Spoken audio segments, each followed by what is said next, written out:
Hello friends, అందరికీ నమస్కారం. మనమైతే చిన్నప్పటి కాలం నుంచి మనకి మామూలుగా వేసవకాలం వచ్చిందంటే మనకి చెట్లంతా ఆకులు అయితే రాలిపోయి చిగురిస్తాయి. చూడండి, మన కానా చెట్టు అయితే ఏ విధంగా ఆకులు అయితే వేసిందో. చిన్ననాటి జ్ఞాపకాలుగా ఈ కానగాకులతో ఒక సౌండ్ వచ్చే విధంగా ఒక పీపాలాగా అయితే చేస్తాను. ఇప్పుడు చూద్దాము ఏ విధంగా సౌండ్ వస్తుంది అనేసి.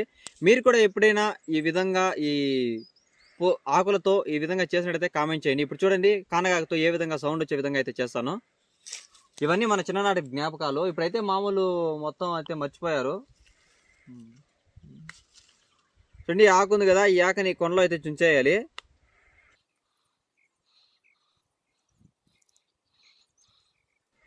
ఈ విధంగా అనుకున్నట్టే మనకి బాగా రౌండ్గా అయితే వస్తుంది. ఇప్పుడు సౌండ్ ఏ విధంగా వస్తుందో చూద్దాం.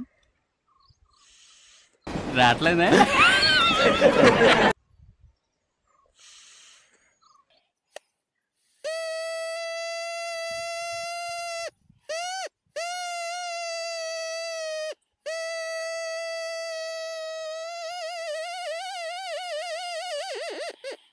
మీరు కూడా ఇదే విధంగా ఎప్పుడైనా చిన్నప్పుడు వేసవకాలంలో మనకి ఆకులంతా రాలిపోయి కానగ చెట్లు ఈ విధంగా చిగురించినప్పుడు ఈ ఆకులతో సౌండ్ వచ్చే విధంగా ఇవంతా మన చిన్ననాటి జ్ఞాపకాలు. మీరు కూడా ఇదే విధంగా ఎప్పుడైనా చేసినట్లయితే కామెంట్ చేయండి.